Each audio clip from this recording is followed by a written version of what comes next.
అందరికీ నమస్కారం. ఈరోజు మనం ఒక జానపద పాటను చూద్దాం. యశోదమ్మ నీ కొడుకు ఏడి, యశోదమ్మ నీ కొడుకు ఏడి, ఎక్కడో ఉన్నాడని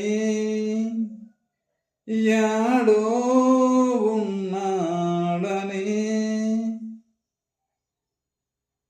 పిలిచిన పలకడు, వెతికిన దొరకడు, ఎందు దాగినాడో యశోదమ్మ నీ కొడుకు ఏడి, యశోదమ్మ నీ కొడుకు ఏడి.